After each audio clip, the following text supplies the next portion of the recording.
Good evening, friends. Once again, you're welcome to NEET PG Live Daily, and today I'm here with you all with MCQs on a new topic, that is antiplatelet drugs.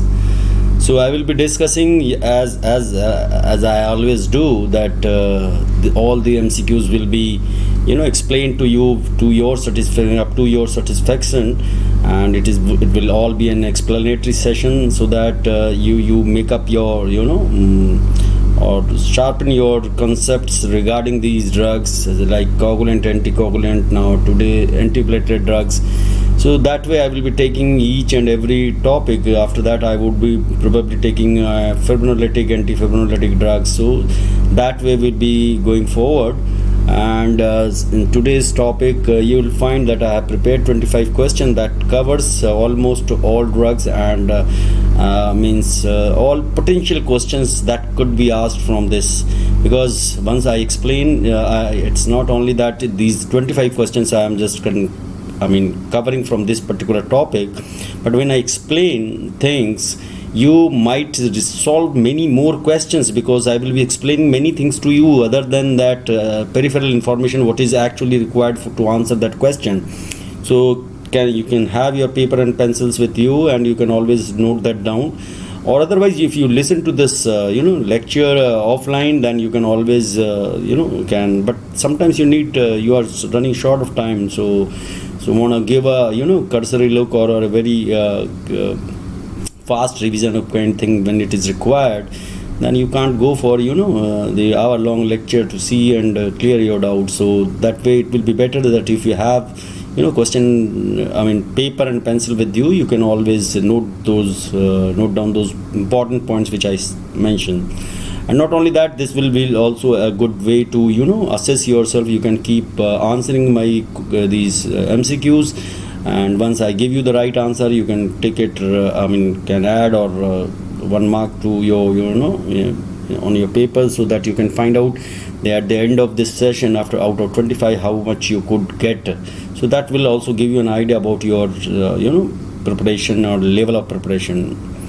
So with this, we move forward, and this is as usual. I'm Dr. Pramod Sharma. I'm MD and DM from PGH Chandigarh, and by super specialty I'm clinical pharmacologist, and I also worked as a subject expert member for CDSCO, Ministry of Health and Family Welfare. And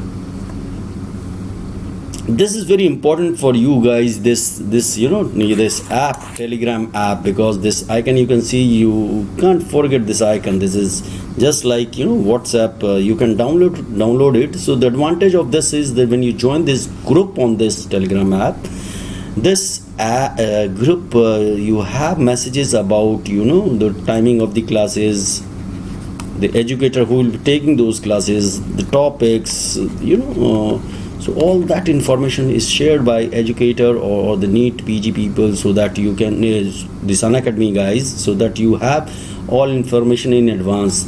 You cannot send us a message, but we can share with you. So if you are a member of this, you can always have beforehand information of all these things. So that is very important for you to decide when to watch a particular topic or particular educator, so that way you can plan your day. So this is important. You can ask other of your friends that if they need day-to-day schedule of the classes on NEET PG channel on YouTube, so this would be very helpful for them. And you can also spread this information to others as well. You share this link with others also. But there is one more thing, if you guys are forgetting, I keep mentioning this time and again, that there is an app called Unacademy Learning app. This is not the only platform at NEET PG channel on YouTube where you watch free classes. You can attend free classes on this Unacademy Learning app that are called special classes, and that I tell you that is a different experience altogether. So this learning app, for that you have to download it, then only you can watch these special classes and all that. That is all free. and this is available on Android platform as well as on iOS platform. So based on your device, smart device, you can download it and get it from either Apple Store or the Play Store. So I would request that you download it once come to that platform, because that is more interactive kind of platform, and if you follow the particular educator, you can send him messages, you can send him your queries, your doubts, your anything, so that will be also taken care of. So that gives you much more than means without charging a paise. So that is a better way of better platform. If I ask me personally, I consider that as a better platform, because there is some interaction between or you can say a good interaction, sufficient interaction between the educator and the learner. That all free. That is the beauty of this particular platform. But some people, some students, they are not ready to give up, and they want at any cost to clear the examination in the first go, and they, besides doing hard work, that is most important ingredient for success. Other than that, they want every possible way of cracking examination. Let it be course material, the educator who can solve his doubts, and not only that, even the strategy, the guidance that is required to effectively answer questions, and all that thing. So for those guys, there are people, not all, a fraction of people are think that way.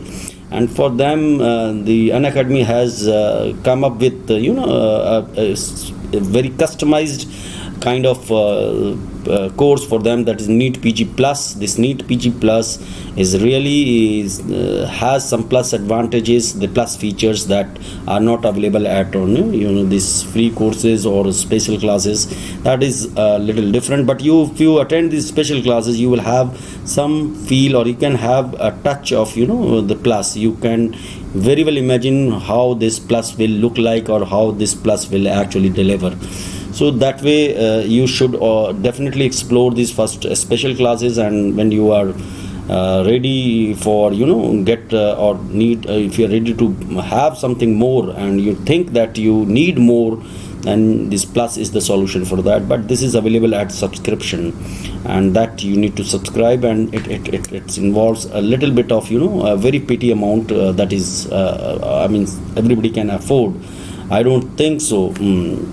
So there are two choice durations are available for subscription, that is 12 months duration and 24 month duration. But at least 12 month duration should be there, because during that time you will come to know many educators from different speciality, as well as you can take advantage or can be benefited from their vast experience in teaching, their expertise, their knowledge, their convincing power, their way of resolving issues and all that. So it's the benefit is not just limited to the academic knowledge, rather it is beyond that as well, because there are qualities. Every educator has a unique quality, and you can imbibe those qualities that makes you a good not only the PG aspirant who can crack an examination, but you will be a better doctor, better teacher in future if you have planned to do so, or become a teacher, suppose, like us. So this is available at a very petty cost, that is for 12 months it's hardly 22,500, and if you apply my code Dr. Pramod, you can get 10% instant discount, so the price comes down further. So that is the advantage, and if you by paying little extra, you can extend your the subscription duration to 24 months. Actually, all the educators, they keep posting their students based, actually exam based, everything is actually to cater a particular need or specific need of the PG aspirant. So accordingly, those kind of courses are being published on this Plus platform, and you can attend those, and that would definitely help. I would rather say that would not only help, that would make your chances or probability of getting into this or clear this PG examinations much higher. Or so You should not miss this opportunity. And if you feel so that you need this kind of guidance, this kind of facility services, you can always come on this platform by subscribing to it, and you can pay by using different methods, whichever you feel is convenient to you, right? Why this NEET PG? We are talking a lot about this NEET PG Plus, because this is not only just a class which you are just now attending, also a live class, but this class and the classes that are conducted on special class or this NEET PG Plus, especially when we are talking about this NEET PG Plus. So let me talk about this only. These classes will give you a feel as if you are sitting in a classroom. This is interaction is that frequent with your learners that you will never feel that you are online. You will imagine yourself being in a class, actually physically attending a class. So, but one thing I would like to make it clear to everyone, that the quality of the content or the course material or something, whatever is there discussed in these classes, they are no different in any, they are all of same standard. It is not that on plus this NEET PG Plus there are different standard of classes. No, there nowhere the quality of the classes is nowhere compromised. Let it be on YouTube or special classes or NEET PG Plus, the content delivered is always up to the mark or always the same. It is not at all somewhere it is inferior, somewhere it is superior. So please and dispel this doubt from your back of the mind. So these live classes, because there is ample opportunity to interact with educators, so that becomes more efficient learning process. And I personally feel if there is no interaction between the learner and the educator, guru and shish, so this dissemination of information from the educator to the teacher and the queries or their the learners inquisitiveness is not appreciated by the educator. So this entire process of learning becomes futile. So this interaction, or that too in real time, it's great. It's like a cherry on the cake, right? So, and other than that, there are facilities for live posts where you send your feedback, positive, negative suggestions, any do you need any customizations, or you wanna appreciate any educators, everything, that power is in your hand. You can always vote for something good, or to improve something, or to say something. So you have a say in this on this platform. The leaderboard is a tool where actually gives you an idea if you are appearing in any test kind of thing. So that will give you an idea that how did you perform. Not only that, you will have idea about others also, that how they are doing as also, because in competitive examination knowing yourself is good, but knowing others is better. So that is the key to success, because accordingly then you will prepare, because you know that other colleagues are doing well or performing better than you. Then you can understand that where do you stand and what extra you have to do, extra efforts you have to put in. And we also come to know that the group is actually having this plus point, or they are lacking in this particular area, they are lagging, or they have some certain issues or problems. So we can specifically focus those issues and can resolve them as well. There are ample course material is available on NEET PG Plus in the form of test series and their analysis. You can download as many as possible once you have subscribed, and that will make you a better learner, because you have the resources or the raw material along with you. It's not only study, but study right things. So that is also available there. So that will make you also a better learner. Not only that, after every 3 live sessions there is a doubt clearing session on Plus, and that actually gives you a further opportunity to interact with the educator and clear your doubts or any kind of issues you are facing. So this is you can say one subscription with unlimited access to everything. Offline, all content you can take offline, and you can download anything, you can read whenever you want. So that is also a big advantage. And moreover, the number of the learners on this particular platforms are always less. Obviously the paid platform will have less learners, but those who actually understand the importance of this particular NEET PG plus, they definitely subscribe to this. And when the number is less, the educators are always have full attention towards each and every individual. They know them by name and everything, and they understand who has what problem and how that can be solved and all that. So this is a kind of privilege you guys enjoy on this NEET PG plus.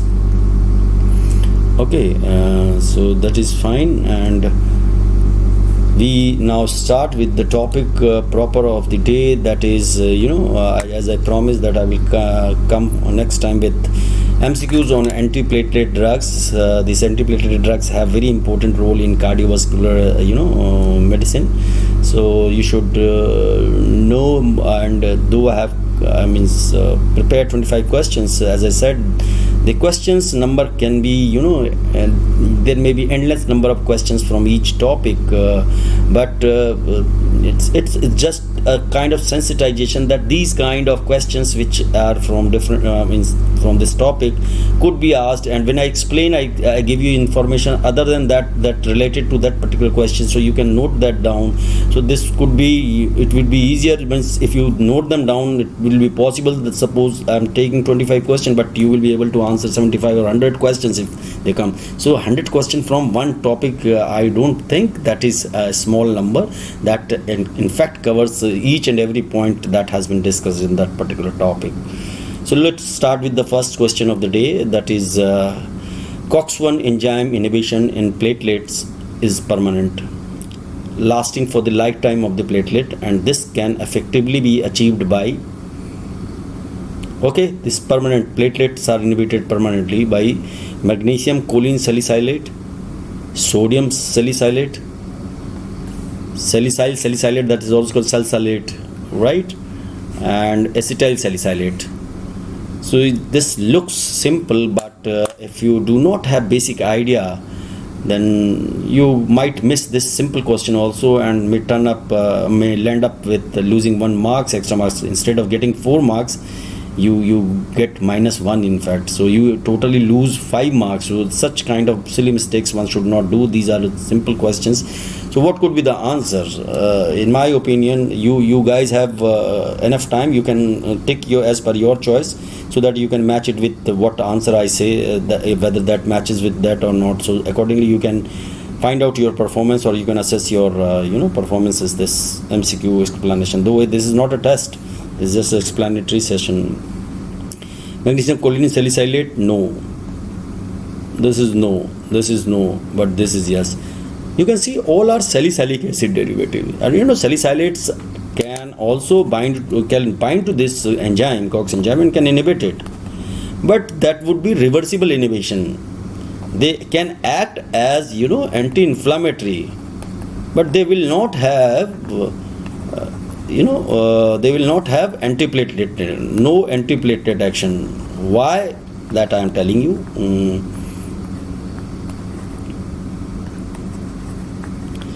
Because to have this permanent effect on the platelets, the platelets, the enzyme, COX enzyme, needs to be acetylated or acylated by this acetyl salicylic acid, that is aspirin. This is aspirin. All these are not aspirin. When this acetylation is there of salicylate, that is called aspirin, acetyl salicylic acid. And this acylation or acetylation of the COX enzyme in the platelets. And why? Because once this acetyl salicylic acid is absorbed, and the platelet, mainly in the portal circulation, they come in contact with platelet, this particular drug which is there in the portal circulation before reaching to the liver. So these enzymes are acetylated, and then that becomes irreversibly blocked. That is required. So rest of the moieties, these 3 moieties, are lacking this acetyl group. So this becomes actually, this occurs only with aspirin. That is why aspirin is used to prevent clotting and all that, this thrombus formation. And further, if suppose it does not occur in portal circulation, what will happen? This molecule will cross through the liver and the acetyl group will be removed by the liver. Then this will be converted into salicylic acid. So this anti-inflammatory effect will remain only, and that platelet effect is no more. So that actually occurs in portal circulation. Whatever the reaction with this acetyl group occurs with the platelet, enzyme, COX enzyme is occurring in the portal circulation, nowhere else. So just remember this. So this is the right answer, that acetyl salicylic acid. All other three can, though acetyl salicylic acid also, they all have anti-inflammatory effect, but it is the only acetyl salicylic acid which has this antiplatelet effects. Aspirin blocks production of thromboxane A2 by acetylating residue near the active site of platelet COX1. I said that this irreversible blockade of COX enzymes in platelet occurs by acetylation, because that aspirin contain an extra, added acetyl group. Or if it does not occur in portal circulation, that group will be removed by the livers, then its activity as an antiplatelet effect, antiplatelet agent will be lost. So that has to happen in the portal circulation. So one should know that what kind of enzyme is this COX1. So this on active site, which particular amino acid residues needs to be acetylated with acetyl salicylic acid, that is aspirin.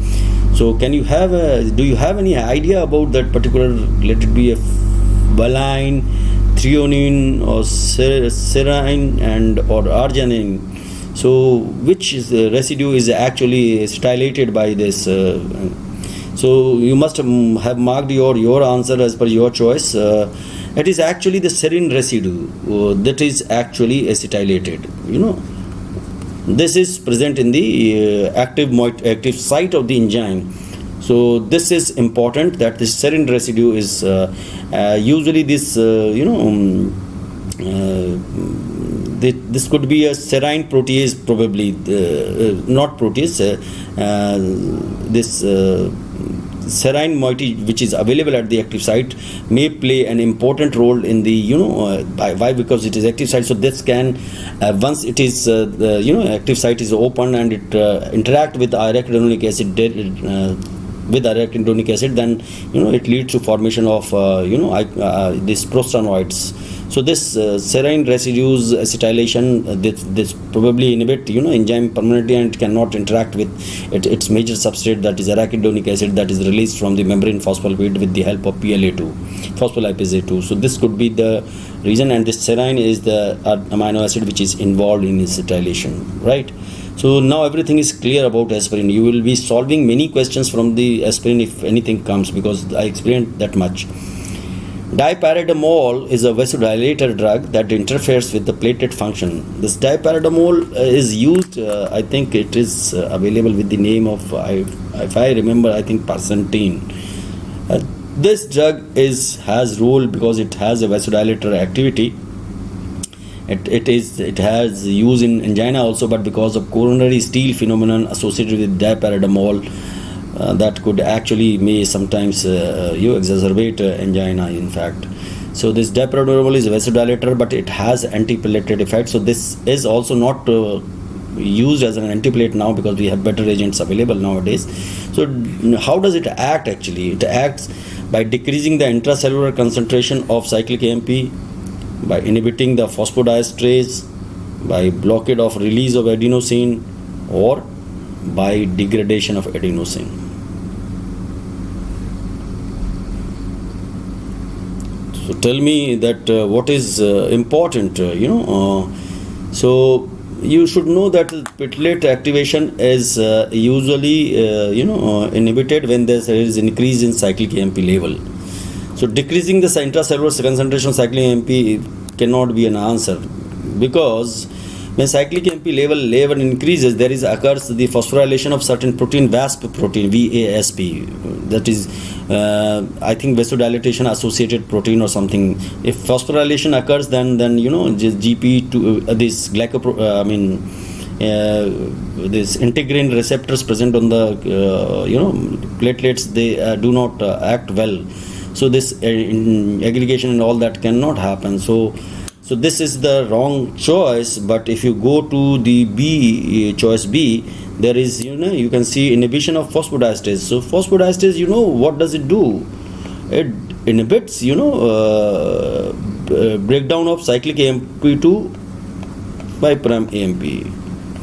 So this cyclic AMP level is, if you block this phosphodiesterase, then cyclic AMP will be higher in the inside the cell for a longer time. So this actually is important for having and has importance in inhibiting platelets.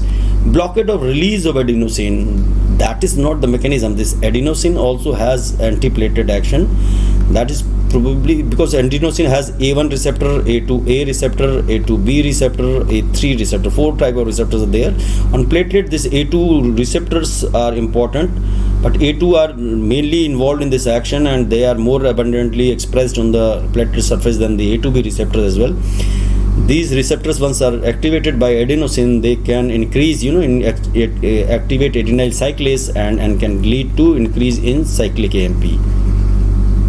So the reason this is not released, it blocks actually uptake of adenosine. What do you mean by uptake of adenosine? Uptake by what? Uptake by platelet, uptake by vascular cells, other cells, endothelial cells, or all that. So what happens? So this adenosine can remain, if it is not uptaken by these cells, it remains there in vicinity of the platelet and actually spend more time on the surface of the platelets. So they can interact with their receptors and can increase cyclic AMP. And cyclic AMP, raised cyclic AMP has antiplatelet effect.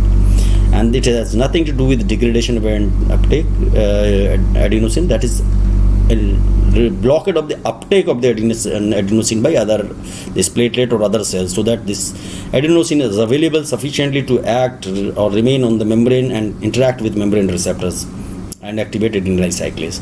So you got what I wanted to say. A lot of things has been explained in this question. So the answer is actually the inhibition of phosphodiesterase. But you could understand that this process is also involved in dipyridamole mechanism of action, and this inhibition of phosphodiesterase inhibitors are vasodilators. All this Viagra, that is sildenafil, vardenafil, tadalafil, all those, they are all vasodilators. Phosphodiesterase inhibitor, milrinone and all that, they are all, phosphodiesterase are always vasodilators. So this has other role also. That is why it was once used in angina pectoris and all that. So these are the two major mechanisms: inhibition of phosphodiesterase and blockade of uptake of adenosine. Okay. The fourth question, I am going, the oldest drug, the most established drug, and then each the new addition to this antiplatelet armamentarium. So clopidogrel is a thienopyridine prodrug. This is a new group, thienopyridine actually, and it's a prodrug that act as antiplatelet agent by inhibiting. How does it act? What is its major mechanism of action? So this P2Y1 receptor on the platelets, or P2Y12 receptors on platelet, P2X1 receptor on platelet, or adenosine 2B receptors on platelets. These are purinergic receptors. They all are activated by ADP.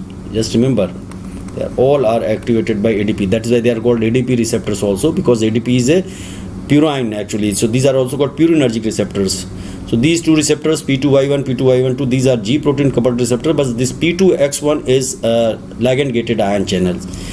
Note it down, these are all informations, these are all present on the platelets, but the major action, which is ADP controls platelet aggregation, means that promotes platelet aggregation.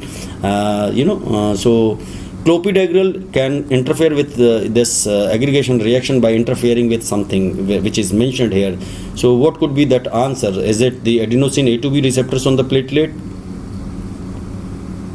P2X1 receptor on the platelet? No, that is not, but that can also participate somewhere, somehow, change in the shape of the platelets and all that. P2Y12 receptor on the platelet? Yes, this is the answer actually. P2Y1 receptor on the platelet? No. But these two receptors, both the receptor must be adequately stimulated to have, to promote platelet aggregation by ADP. It is not once, but this is inhibited by the clopidogrel, so that is sufficient. This process is not efficiently actually achieved, and there could be that clopidogrel leads to inhibition of platelet aggregation, and thus in exhibiting its main its antithrombotic effect or antiplatelet effect. So this answer is P2Y12 receptors on platelets. This actually P2Y12 is negatively associated with G protein. These are G protein. This is actually leads to these are G protein coupled receptors, purinergic receptor, but G protein coupled receptor, purinergic because this is a purine base. So this is GI related. So if it leads to actually inhibition of cyclic or lead to decrease in cyclic AMP levels because it inhibits adenyl cyclase. So decrease cyclic AMP, as I said, increase cyclic AMP have antiplatelet effect. And if something which decreases cyclic AMP, that will have pro-aggregatory effect.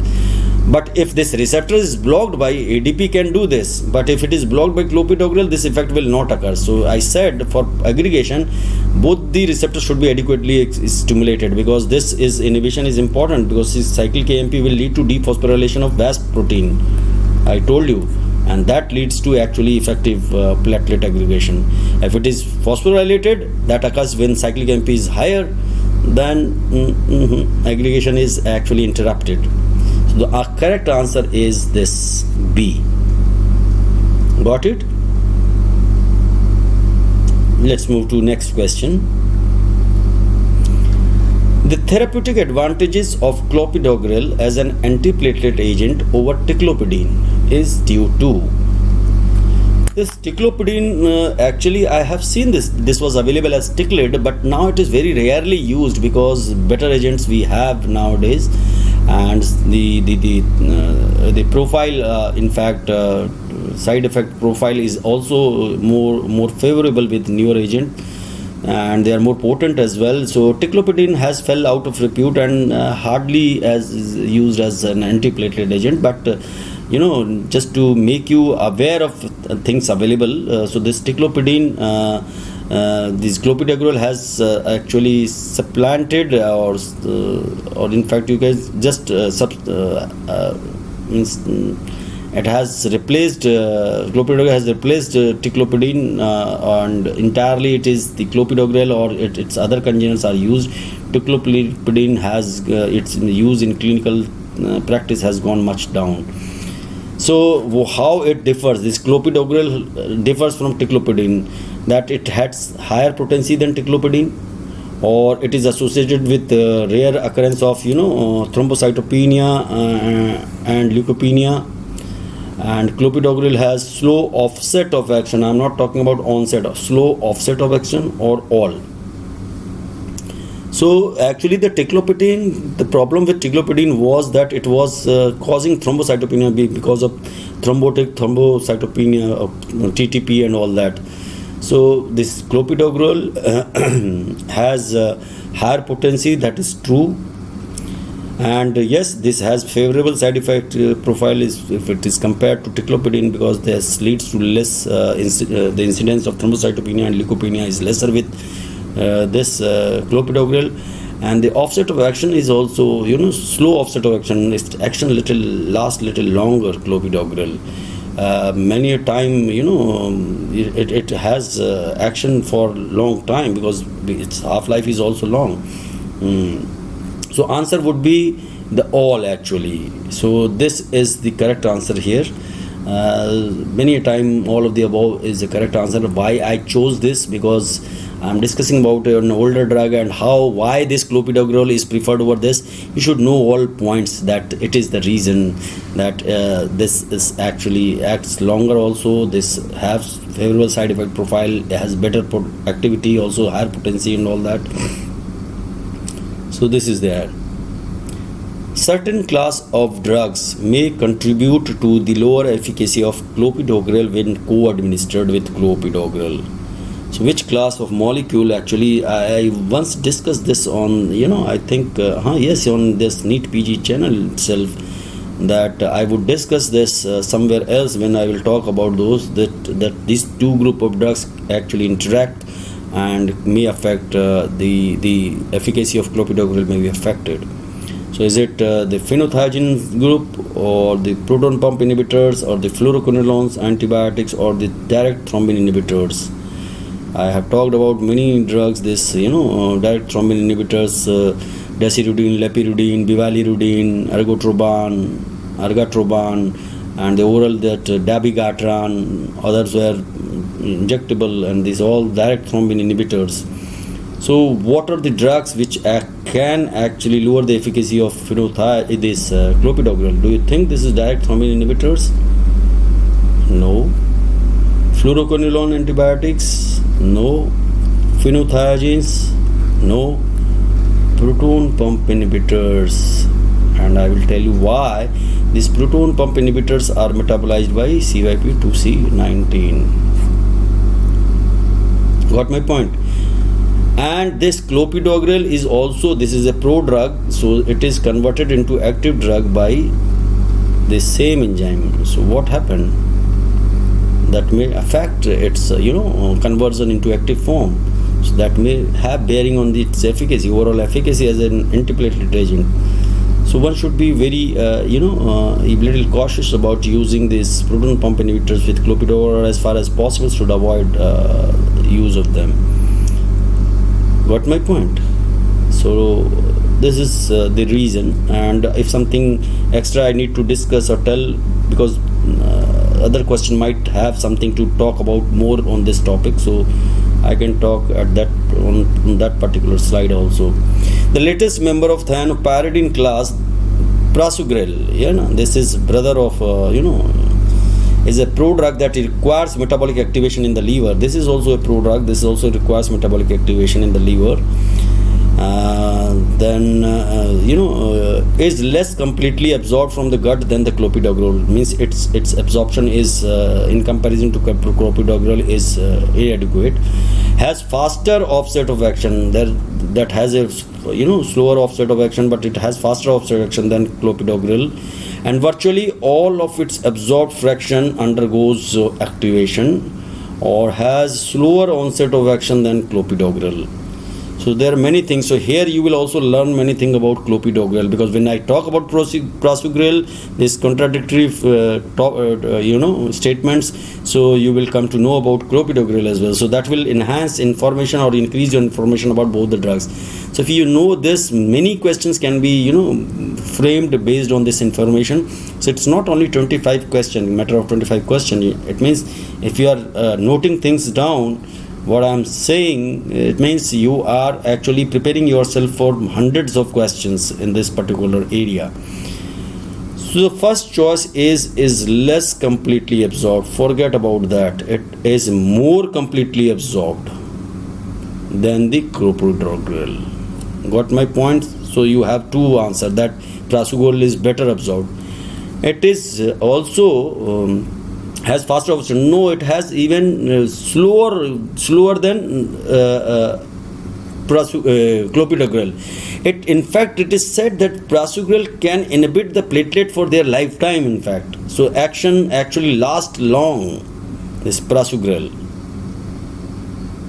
and virtually all of its or has slower onset of action than clopidogrel. No, this is also wrong. Clopidogrel has actually slower onset of action and slower offset of action, but the prasugrel has rapid action and much slower offset of action than clopidogrel.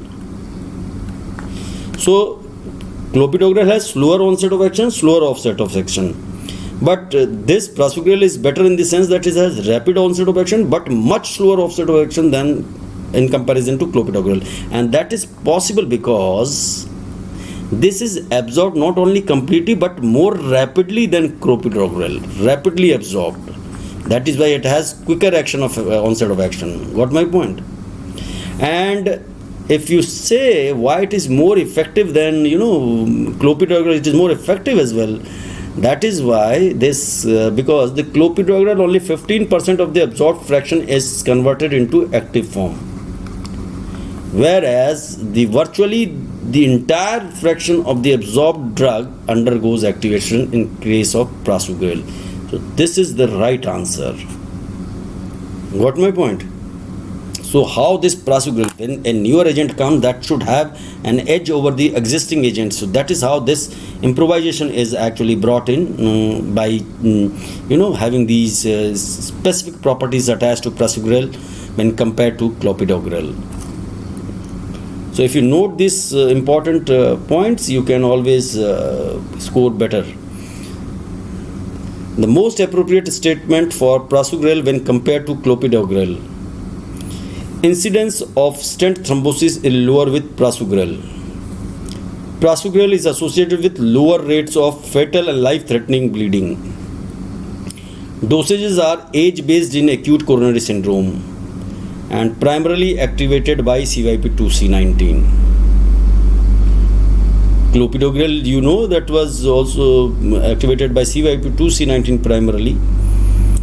Is that this prasugrel is also activated by CYP2C19, or what do you think is the right choice? See, prasugrel, I said, is more effective than clopidogrel. So the answer is, first of all, this A. It has incidence of stent thrombosis lower with prasugrel, if you see, because these drugs are used during PCI, percutaneous intervention. So this drug, as I said, this is more effective and all that. So the chances of stent thrombosis, because that is a foreign substance, the thrombosis would definitely will take place on the surface of it. But this drug actually prevents or decreases the incidence of stent thrombosis and has incidence much lower if compared with clopidogrel.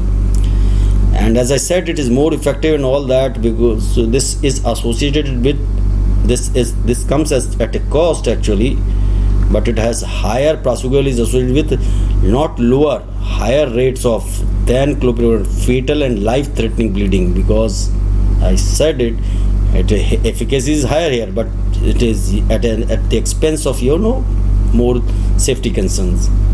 Dosages are age-based in acute coronary syndrome. What is acute coronary syndrome? Acute coronary syndrome is a condition which includes a spectrum of disorders related to it. Could be varying from unstable angina to non-ST elevation MI to ST elevation MI. So acute coronary syndrome is an umbrella term used for that. So how do you differentiate that NSTME and STMI? Means ST elevation is there, then that is STME, and if there is not, NSTME. But how do you differentiate NSTME from the unstable angina? But because unstable angina is also, there is a blockade actually, acute blockade, thrombus formation. But the enzyme, the cardiac enzymes, so the NSTME, there will be cardiac enzymes will be detected in the blood, but in unstable angina it is not. But this is all dynamic process. Unstable angina can be converted into NSTME, and that may convert into STEMI. So this is a dynamic process. So these drugs are usually used during PCIs and all that. And during acute coronary syndrome, if one has to do this PCI and all that, you use this drug. Also used in unstable angina and all that. So dosages are age-based. This age-based system is used in case of clopidogrel. Remember this. The age based on that more than 75 years of age. The different dosage regimen more than 75 years or less than 75 will be based on that. So this is for clopidogrel. If you talk about prasugrel, that is weight based. That is less than 60 kg or more than 60 kg. Remember this. And primarily activated, no, primarily it is activated by CYP3, A4 or A5 and CYP B26. Though this may be involved, but to very insignificant quantity. That is why I use word primarily. This primarily should be, this is correct for clopidogrel, but for prasugrel, CYP3 A4 or A5 and CYP B26. So at least you remember this CYP3 A4 or 5s, right? So this is the difference. Next question. Ticagrelor acts by inhibiting ADP-induced platelet aggregation. It means it is acting through the same mechanism as clopidogrel or prasugrel are acting. That is all ADP-induced platelet aggregation inhibition. So it is orally inactive. Ticagrelor is a reversible inhibitor of P2Y2, produces greater and more predictable inhibitor of AD-induced platelet aggregation, is inactivated by hepatic T CYP2C9. Please correct it. It is actually here, if I talk about that, what could be the right answer? It is it inactivated by hepatic CYP2C90? No, it is inactivated by CYP3A4. Is orally inactive. Yes, it is true, it is orally inactive. This has been actually, this choice should be is orally active. Then it is wrong because it is given by parenteral route. Is an irreversible inhibitor of P2Y2. And now remember, this ticagrelor is reversible inhibitor. But till now we are talking about clopidogrel, prasugrel, those all are irreversible inhibitor. Irreversible inhibitors. This is reversible inhibitors. So got the other information about prasugrel and clopidogrel, right? But this drug produces more predictable and greater platelet inhibition of ATP-induced platelet aggregation. This is better thing because it produces more predictable. This is good, and it is being administered orally, and those two drugs are given oral. This is actually given parenterally, and prasugrel, and these are all oral agents, you know, and it is inactivated by CYP3A4. So answer here, you correct it. This should not be inactive. If it is orally inactive, then it will be a right answer. But if you cut it, you keep it active. I missed it. This in I could not pay attention to this. That is why it is written as inactive. It should be active actually. Then this, the only answer, correct answer is C. In contrast to prasugrel, ticagrelor. Now I'm talking about agent to agent, how these new agents are coming and how they are better than the older agent. So this is always good. C is indicated in those undergoing PCI and in those who are managed medically for ACS, acute coronary syndrome. I have already discussed with you acute coronary syndrome. So we are talking about ticagrelor. These are all choices which have been mentioned about talking about ticagrelor. Is indicated in those managed medically for ACS only. Causes thrombotic thrombocytopenic purpura. With concomitant aspirin at doses 100 mg or above have additive antiplatelet effect with ticagrelor. So what could be the right answer? You have sufficient time to take your answer and then you match it with what I tell you that is the correct answer, and listen carefully the explanation I will be giving for each and every choice. See, prasugrel, clopidogrel were being used in conditions when a patient was undergoing PCI for acute coronary syndrome. But this, see, the advantage of ticagrelor is those were oral, ticagrelor is parenteral, that is an upgradation, and also this is used in both those undergoing PCI and when it has been decided to manage the patient medically. That is not the indication for prasugrel. So you got this difference. So this choice itself becomes null and void because only for, no, it is used for both. So this is the correct answer actually. causes thrombotic causes thrombotic thrombocytopenic purpura. So what do you think? No, this drug is devoid of this thrombotic thrombocytopenic purpura, because ticlopidine was causing that. Later this clopidogrel and all that, they have little tendency, but this drug is almost nil chances of this TTP. So this is the advancement. Got my point? But when you use it with aspirin at doses 100 mg above concurrently, in anticipation that I'm adding 2 antiplatelet drugs to have additive effect or synergism or enhanced effect, you are doing actually wrong. You are harming your patient. Actually, that can antagonize the effect of ticagrelor. Inhibit the effect of ticagrelor. So please be cautious that if patient is on aspirin, ticagrelor action will be affected. Got my point? So the right answer is A. So now you have getting your information about each drug is now increasing by every new slides. With every new slides, clopidogrel, you must have accumulated a lot of information about clopidogrel, prasugrel, now ticagrelor. So I'm explaining extra. Cangrelor is also a brother of ticagrelor, is a reversible inhibitor. I have already mentioned that it is a reversible inhibitor because these two drugs are reversible inhibitors, but thienopyridine derivatives are irreversible inhibitors. Just remember that. Is administered orally. That was actually orally inactive. Means that was given parenterally. That ticagrelor is cangrelor is given orally or has a longer half-life or dephosphorylated in the circulation to form active metabolite, or to be used in PCI a patient not given a glycoprotein 2B3 antagonist. So what could be the answer? You take your time, you just find out what do you think that what could be the right answer as per your opinion, because I should give chance to you as well to first attempt this question and then I will be explaining. So by this time you must have answered as per your choice. Don't do any cheating. Okay, fine. Is it administered orally? No, this is given as an infusion. Actually it is infusion because it has a shorter half-life. It is given as infusion, and so this choice becomes wrong. This becomes wrong.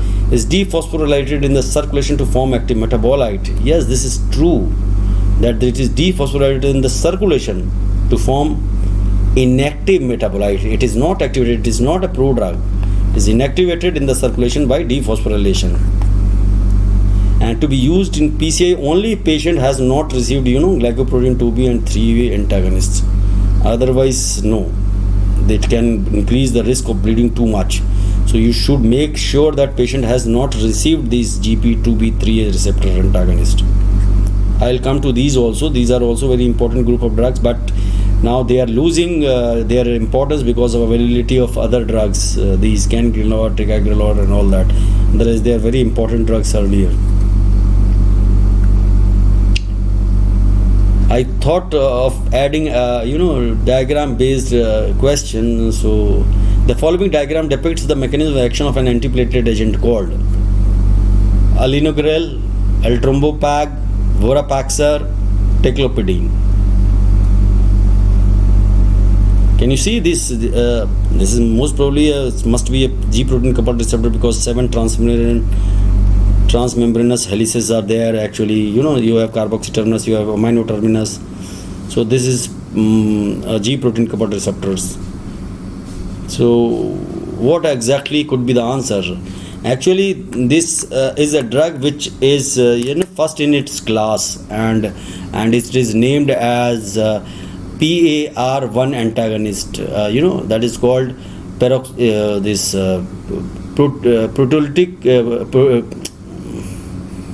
protease activated receptor 1 antagonist, right? So you see one thing, this is the vorapaxar, which is the drug which is known as PAR1 antagonist, PAR. Actually, what happens, these receptors is a PAR1 receptor, but there are PAR4 receptors are also there on the platelet. And what happens, these are also called thrombin receptors. On this, actually thrombin acts. Thrombin is a platelet aggregator actually. So what thrombin does, thrombin is an enzyme, so this thrombin, this scissor is actually a thrombin, it is representing thrombin. This thrombin act as a scissor because it is an enzyme, it can cut down, it actually cut a specific segment of this amino terminus from amino terminus side, suppose here. And then this receptors, this wrist part itself becomes an agonist, that is called tethered agonist, because tethered ligand, it is bound to this only, it has not come from anywhere else, it is tethered, it is attached to it. So this actually portion acts on this, you can see this actually now acting as agonist and process starts. So thrombin can lead to platelet aggregation. This Vorapixor can inhibit this process. So this block this PAR1 receptors. Okay. And this is orally active drug, that is good. Ultramapag I talked about, this was MPL receptor agonist, thrombopoietin receptor agonist, which was used in thrombocytopenia and all that. Alinogrel is also from the series of clopidogrel and all that. This was a very good drug. It was also a thienopyridine derivative, but it was not actually irreversible drug. But its development was discontinued way back in 2012. Ticlopidine, I said that it is losing its charm now, day by day, as an antiplatelet agent. Vorapixor is relatively newer antiplatelet drug and has following characteristics. Is a competitive antagonist of PAR4, is a non-competitive antagonist of PAR1. Its circulating half-life is 3 or 4 days and is metabolized in liver by CYP2C9.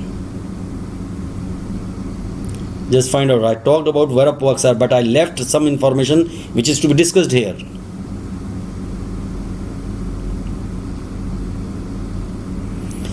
See, it is a competitive antagonist, no doubt about it, but it is competitive antagonist of PAR1. It has nothing to do with PAR4. Okay, so this both the choice get automatically cancelled because this is a competitive antagonist of PAR1. Its circulating half-life is 3 or 4 days. This is correct. Yeah, it remains circulating in the blood for 3 or 4 days.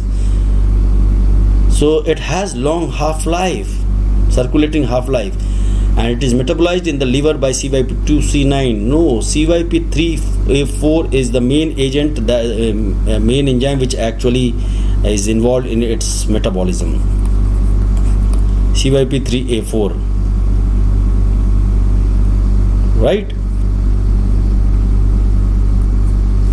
Vorapixor is indicated for the reduction of thrombotic cardiovascular events in patients with a history of MI or peripheral arterial disease. Myocardial infarction, this is peripheral arterial disease. Diseases, you can say, like atherosclerosis, it does not only involve your coronary, it can involve your carotid, it can involve your popliteal artery, so accordingly symptoms may be produced. So if it involves any peripheral artery, that is called peripheral arterial disease. Okay, symptoms are same. If you're walking, you're doing some effort, there will be pain and all that because of ischemia. So Vorapixor is orally active. Yes, correct, that I have already mentioned you that it is good that it is an orally active. Always given in combination with either aspirin or clopidogrel.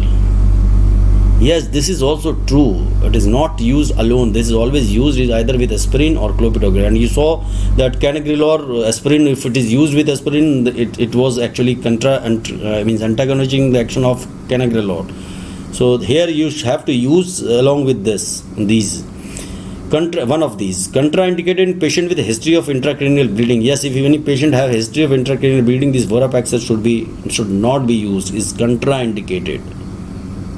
So this is the correct answer. All of the above. So all not is always not bad. All is not all bad. That is sometimes good also. So you got another information from Vorapixor.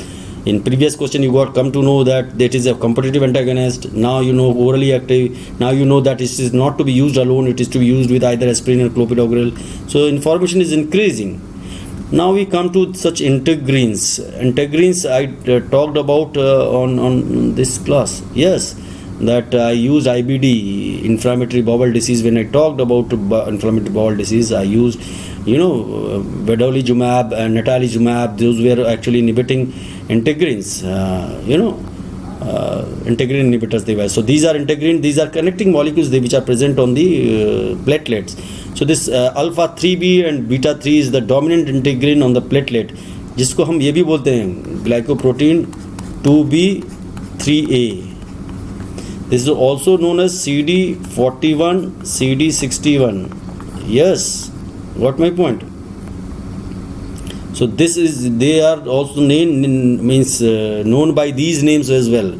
So more commonly in clinical practice we use glycoprotein 2b3a inhibitor. But I wanted to tell you that integrins, they are actually integrins, alpha 2 and this is a dominant integrin on platelet and can bind to several ligands, of which most important ligand is fibrinogen, fibrin, fibronectin, von Willebrand factor. It can bind to all. But which one is the most important ligand for this particular GP2B3A? Von Willebrand factor? No. I said it can bind to all, but major is fibronectin, no. Fibrin is no. Fibrinogen is the answer. Actually, what happens? There are two platelets.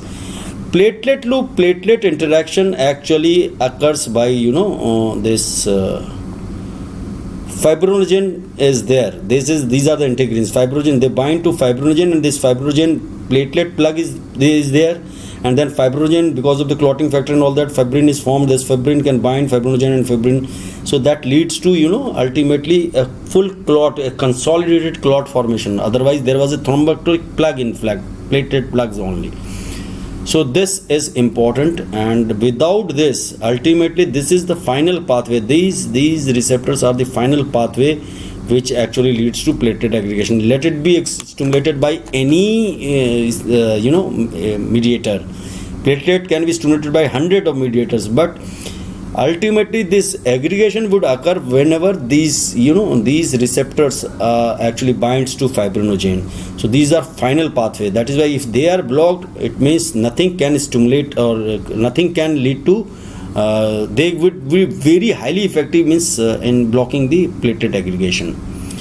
Like in gastric acid release, if you block the hydrogen potassium ATPase pump, proton pump inhibitors, so that is the final pathway of acid release. Let it be through any stimulus, maybe anything, cholinergic, gastrin or histamine, but it has to be through only, ultimately it is the pump which actually releases the acid. So that is important. So these drugs were very effective antiplatelet agent. Right, got my point? And these are called integrins, alpha 2b, beta 3, or CD41, CD61 also. Because these are ligands have a specific sequence. I will talk about that. That is why they have affinity for this particular integrin.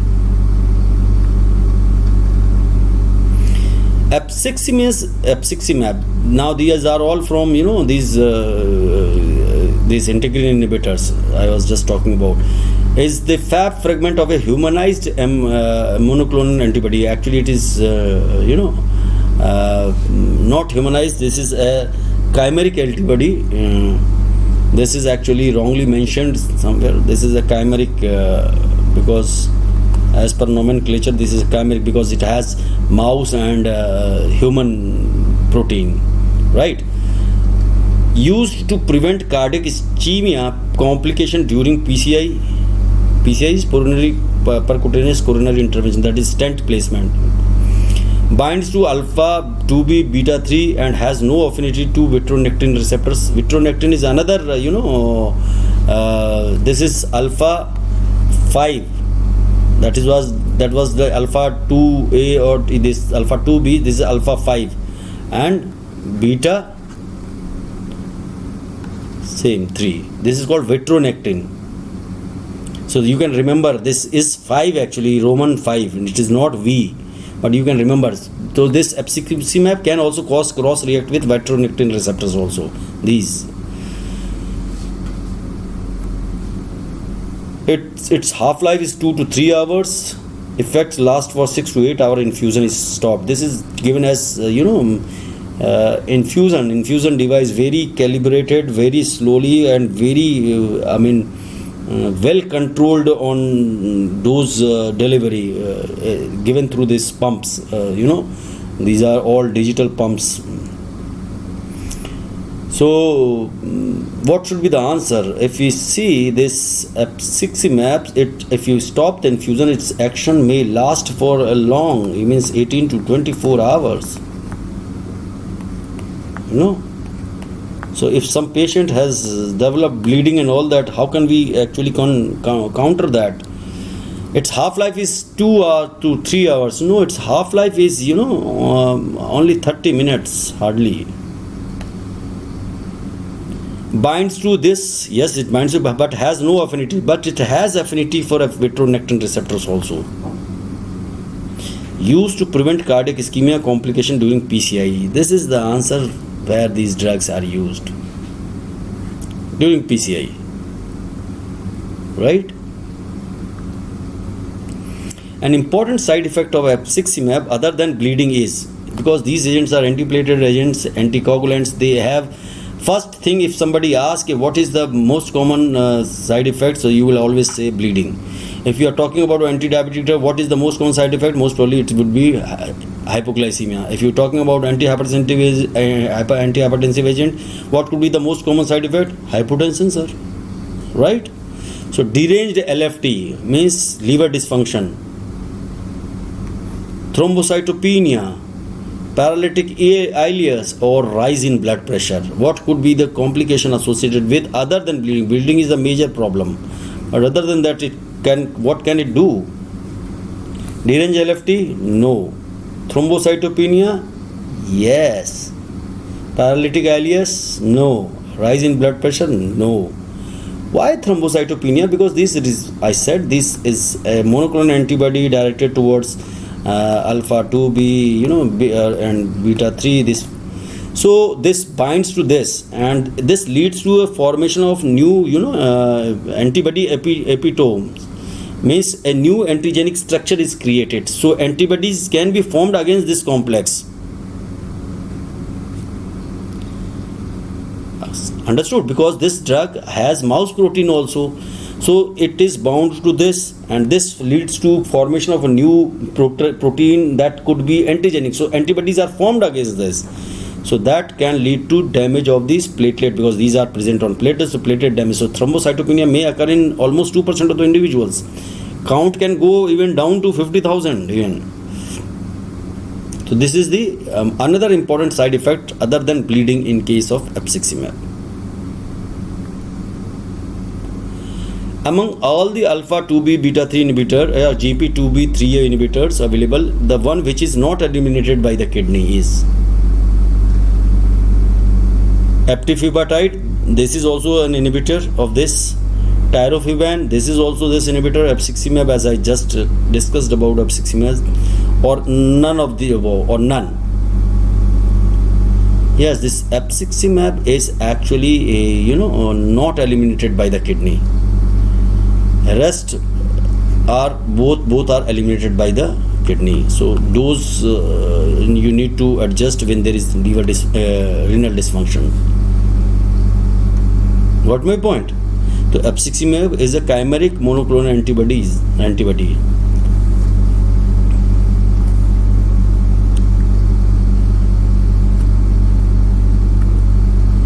Eptifibatide, which is another member of this GP2b 3A inhibitors, so it is characterized by what properties it has.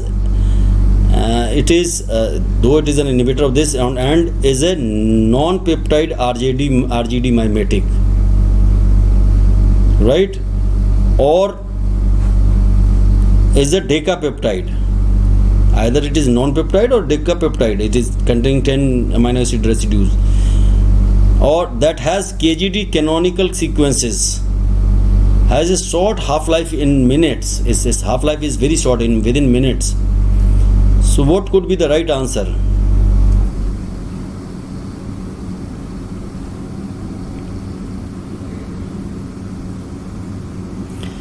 Actually, if you see that has a short half-life minute, this is wrong. F60 have half-life, I said, in minutes, that is 30 minutes, but this has half-life of 1.5 hours to 2.5 hours. And it is a non-peptide RGD mimetic. No, it is a peptide. It is not non-peptide. This is a decapeptide? No, it is a heptapeptide. It has 7 amino acid. Heptapeptide. Cyclical heptapeptide. It has a KGD canonical sequences. Yes, this is the right answer. Now I am explaining what is this RGD. RGD is arginine, glycine and aspartic acid.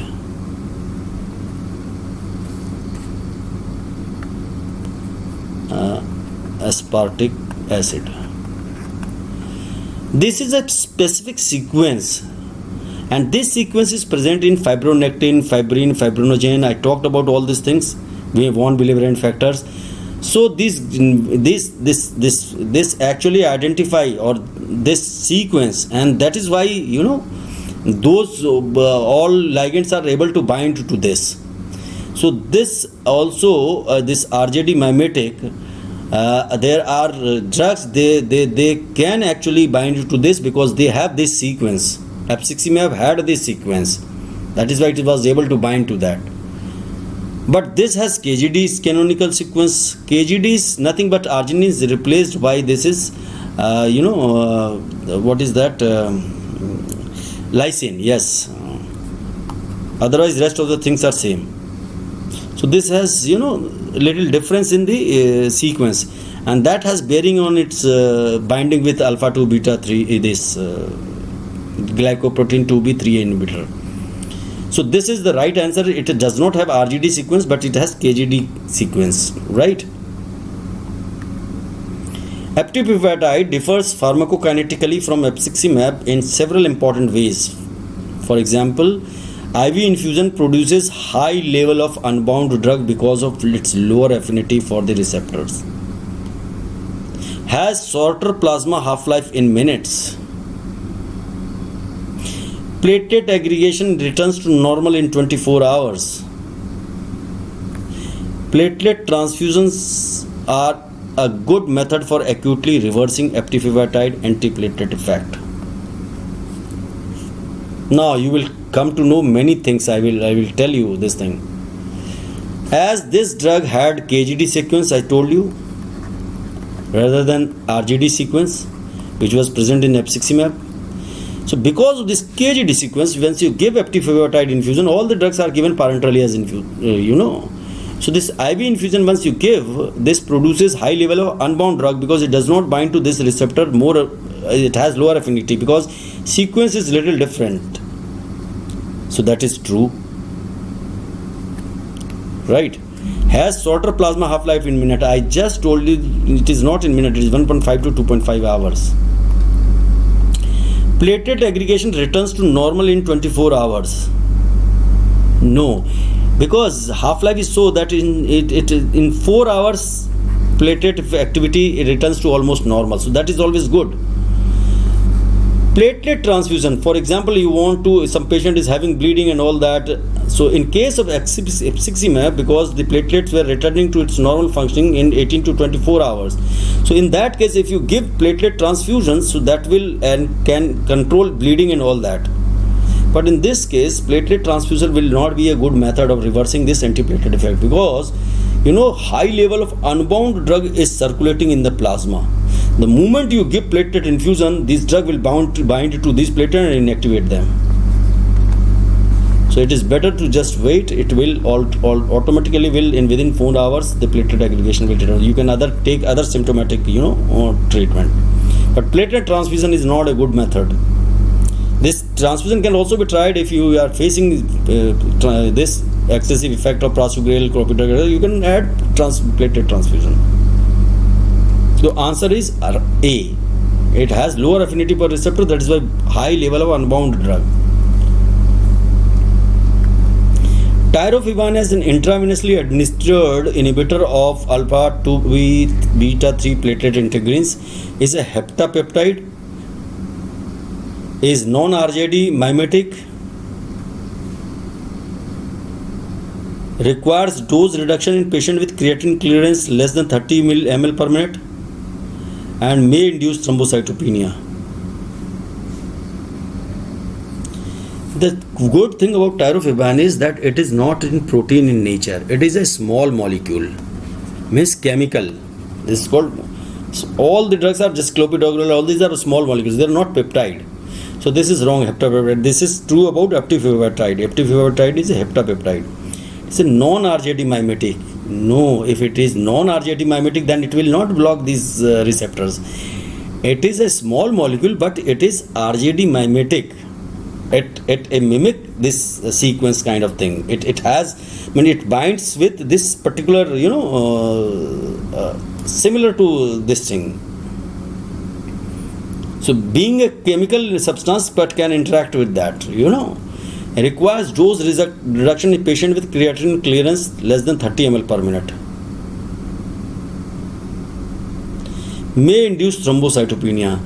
Here, you don't have to wait up to this point. Even if it is less than 60, only at this point you have to dose reduction, you have to start. You don't have to go up to 30. If it is less than 60, start. May induce thrombocytopenia. Yes, I said almost all GP2B3 inhibitors can cause thrombocytopenia to some extent. This is associated with everything. So this is the right answer.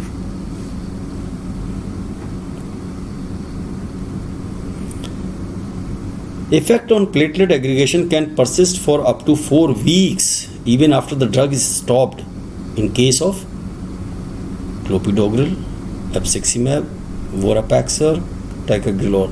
By now you have so much of information. I have discussed or shared so much of information with you guys that there's nothing left in this question. You simply answer it. Clopidogrel, no. Abciximab, no. I said that platelet function returns to normal within 18 to 24 hours. Ticagrelor, no problem, because, and vorapaxar, because its circulating half-life was 3 to 4 days, and its action may be there on the platelet aggregation for 4 weeks, because this vorapaxar remains very tightly bound to platelet. So this is the reason. So even after 4 weeks or around 4 weeks, if you do platelet aggregation testing, you will find that the aggregation is impaired. Xylostazole is a non-specific platelet inhibitor and has other use also. So it acts by nitric oxide pathway, inhibits phosphodiesterase, has no vasodilatory effect, produces intermittent claudication as a side effect. So it has nothing to do with, nitric oxide pathway, first of all. The xylostazole is a drug actually, but it definitely inhibits, phosphodiesterase, thereby increasing cyclic AMP level. So what did I say? Whenever there is increase in cyclic AMP level in platelets, the aggregation will decrease. Got my point? So it inhibits platelets by this. And moreover, whenever cyclic AMP level increases in smooth muscles of the vessels, VSMC, there will be vasodilatation. So it has vasodilatory effect. Produces intermittent claudication as a side effect. Rather, it is an indication. It is used in this. Used in intermittent claudication. Used in this, I see, intermittent claudication. So got my point? Xylostazole. Remember this. It is a vasodilator as well, and it is a non-specific platelet inhibitor. An antiplatelet drug available as rectal suppository if the patient cannot take the drug orally.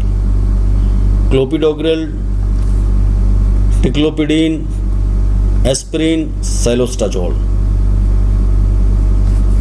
pick your answer. You can choose the answer of your choice. If you have pen and paper with you, you should always have, in fact, you should not miss anything important which is being discussed.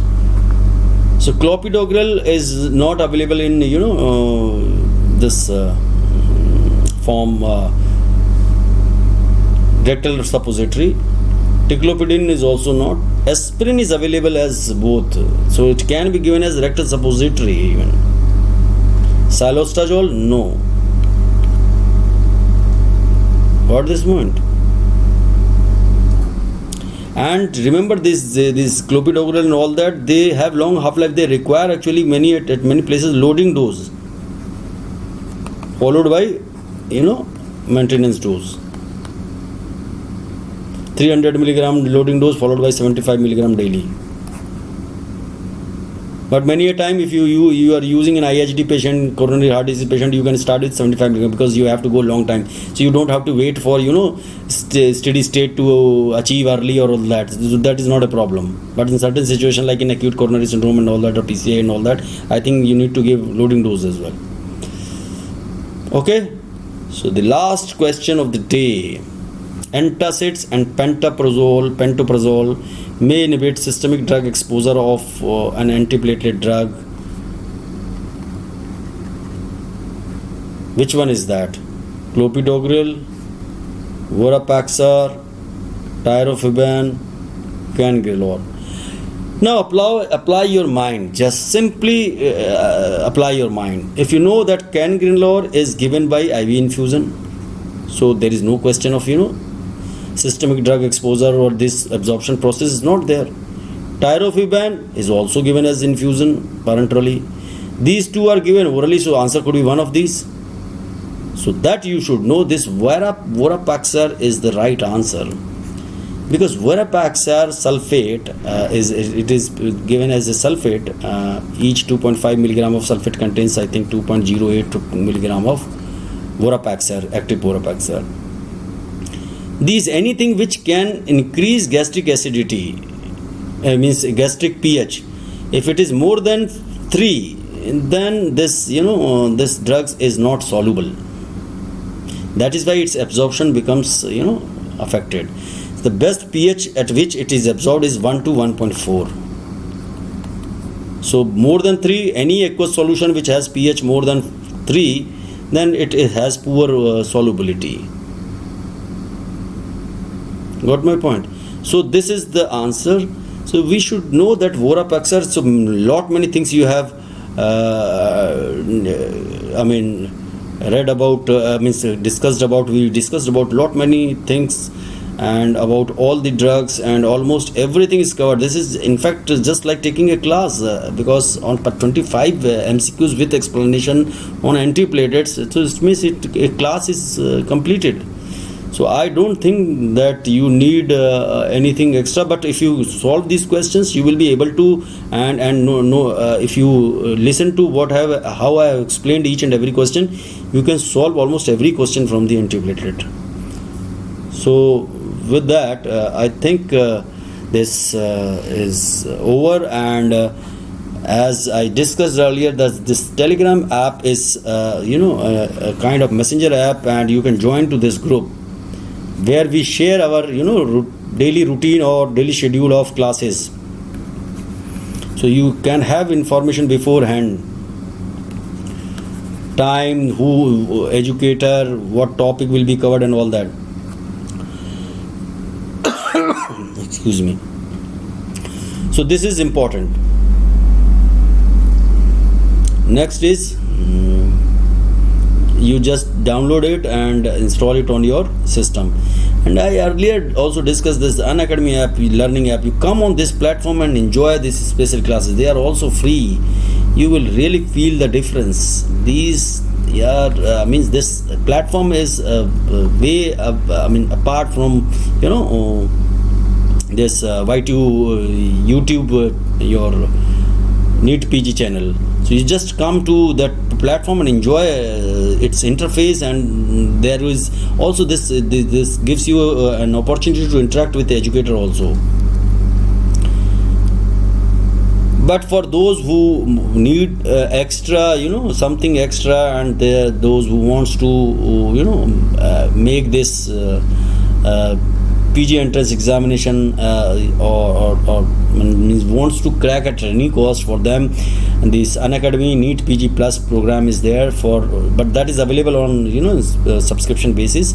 But subscription charges are not too much if you see, and if you are interested, you can always use this code and can subscribe for at least for 12 months, but 24 months option is also there, so you can get 10% discount. And advantage is that just during this period your course is very vast, so within 12 months I suppose that entire of course will be covered. There could be some revisions as well, and you will meet, and there are many subjects and all that, and you will meet many educators, so you will also learn many more things beyond academic information only. You will get many extra advantages as well. So apply this code and you can always can come on this platform. So use this code. Once again, this is a kind of time and again I am reiterating that please use this code if you are willing to join. And of course those who are actually interested should come on this platform, and not this other than these live classes. I said the best thing is that is very real time interaction with the educator and all that, so that is important for a learning process. Otherwise suppose you have something in your mind but you cannot interact with me, so this limitation will always remain with YouTube NEET PG channel. But if you attend special classes, there you get opportunity to interact with the educator, and if you follow the educator you can also send your queries, but you can send direct messages also. So that is also there. Leaderboard live posts I have already discussed what are the advantages, but this test materials or those course material that is available on this NEET PG Plus, you should download it and solve them as much as possible. So that will make And this doubt clearing, as I said, during the live classes, you can also poke a teacher and can ask any doubt, anything. So that is not an issue, and this is means this offers more than that. So this is considered as a one subscription for all your all solutions. So with this NEET PG, you watch this channel, so you have subscribed it, I know, but you can share this link to your friends. Tell them also they can also come on this YouTube NEET PG live channel, so they can also enjoy these free lectures and all that.